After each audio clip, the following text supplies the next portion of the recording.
Alright, so me and my girlfriend recently came back off holiday. We decided to take a nice trip together down to Thailand, because nothing says romantic getaway more than a military coup. I mean, you may think I'm joking, but let's face it, if there wasn't a law that stated I had to be in that bedroom with her from 10 PM to 5 AM, I'd probably still be at the pub. I mean, I paid for the holiday. Not all of the holiday, I mean, she paid 3/4. But I paid 2/8.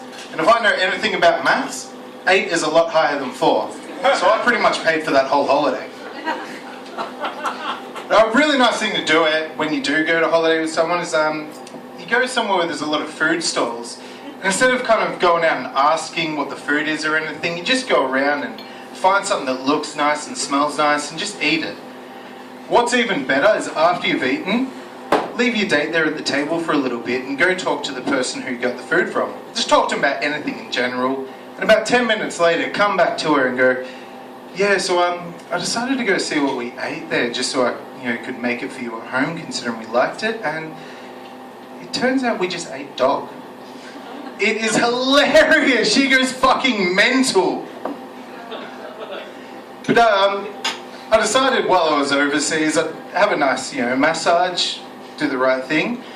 Now, if anybody had told me that the Thai in Thai massage was actually short for Muay Thai kickboxing style, I probably wouldn't have fucking taken one. But I was in there, and it all started out pretty normal, and she's rubbing down my legs, she's going lower, and she gets to my feet.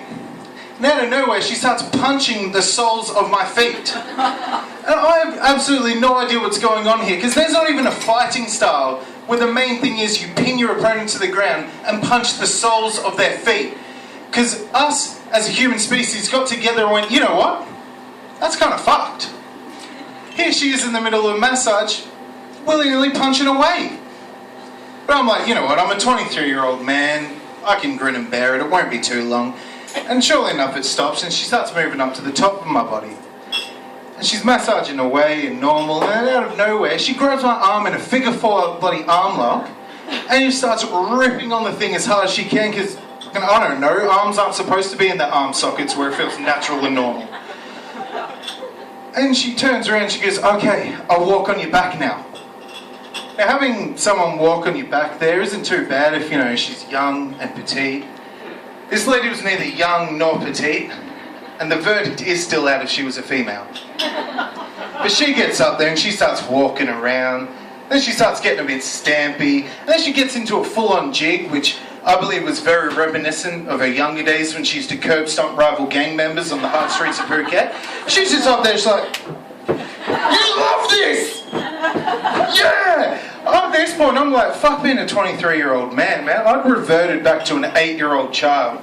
There were tears streaming out my face. I'm just there, I just want mommy!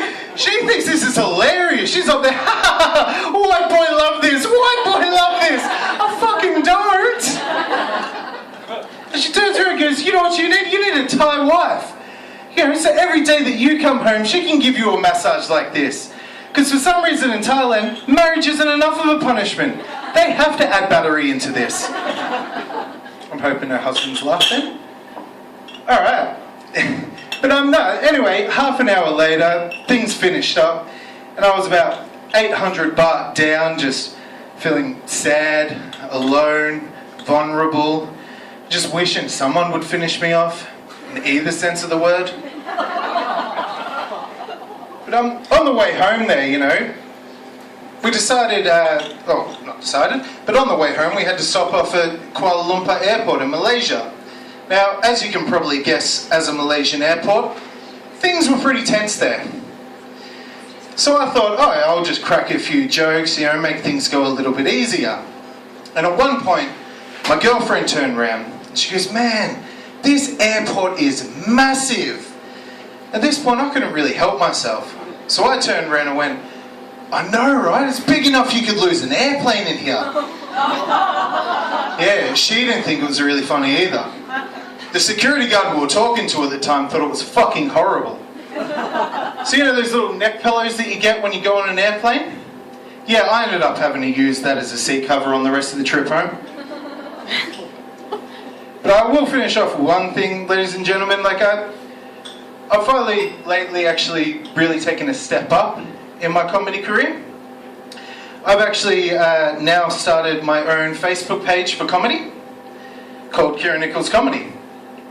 And during this, I figured I've already had to make a new Facebook, I've already had to make a new email. You know what, why don't I just make a new Tinder account? Like, for fans, obviously. But the worst thing was, I made that new Tinder account. The first person that actually popped up on my screen happened to be my girlfriend. And you could not believe how pissed I was. I was so angry. I mean, if that's the type of girls that are using Tinder, what the fuck is the point? I wouldn't laugh too hard. Your girlfriend was the second one that popped up. Anyway, ladies and gentlemen, thank you so much for your time. Enjoy the rest of your night.